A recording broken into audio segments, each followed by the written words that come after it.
Kaj so torej zelena delovna mesta? Zelena delovna mesta so na političnem dnevnem redu že nekaj let. Ko smo v Manoteri v okviru projekta Spodbujamo zelena delovna mesta pripravljali analizo Zelena delovna mesta stanje, potenciali dobre prakse, smo ugotovili, da enotno sprejete definicije na mednarodni ravni še nimamo. Večina definicij si je vseeno med seboj precej podobnih in vključujejo nekatere ali vse izmed naštetih elementov: okoljsko blago in storitve, procesi pri proizvodnji blaga in storitev ter socialni vidiki delovnih mest. Pri definiranju zelenih delovnih mest smo se odločili, da je manj pomembno, v katerih panogah se ta delovna mesta nahajajo, pomembna pa je vizija razvoja, ki jo udejanjajo. Zato smo jih opredelili kot delovna mesta, ki podpirajo prehod v zeleno gospodarstvo in trajnostno družbo. Torej lahko rečemo, zelena delovna mesta podpirajo prehod v zeleno gospodarstvo. No, zeleno gospodarstvo pa je že natančno opredeljeno. Program Združenih narodov za okolje ga opredeljuje kot gospodarstvo, ki izboljšuje blagostanje in socialno pravičnost, ob tem pa pomembno zmanjšuje škodljive vplive na okolje in izčrpavanje naravnih virov.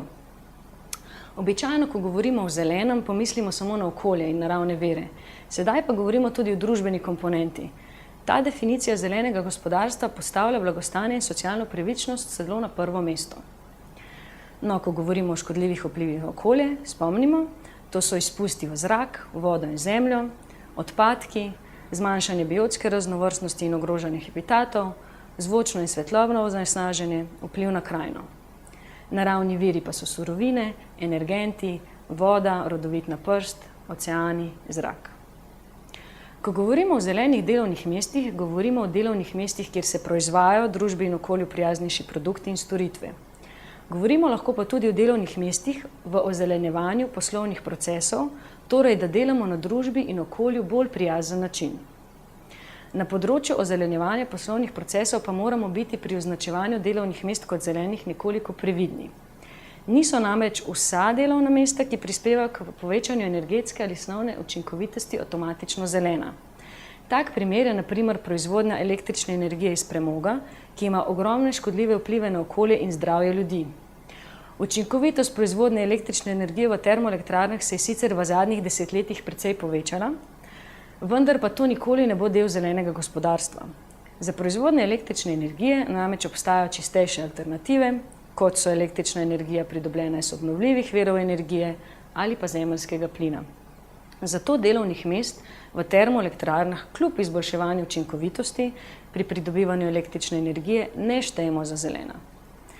Iz tega primera vidimo, da je meja med tem, kaj zelena delovna mesta so in kaj niso, včasih zabrisana, pri čemer so posebno problematične izrazito okoljsko škodljivo gospodarske dejavnosti. V takih primerih si pomagamo z naslednjim razmislekom. Če za nek izdelek ali storitev z velikim vplivom na okolje obstaja izvedljiva alternativa z nižjim vplivom na okolje, potem delovnih mest v ozelenjevanju takšnega proizvodnega procesa ne štejemo med zelena delovna mesta. Za konec lahko strnemo definicijo v naslednji stavek. Zelena delovna mesta so dostojna delovna mesta v zelenem gospodarstvu in v ozelenjevanje procesov v drugih sektorjih, kjer čistejše alternative ne obstajajo. Za razumevanje koncepta zelenih delovnih mest pa si je definicijam v podporo dobro pogledati navdihujoče primere dobrih praks.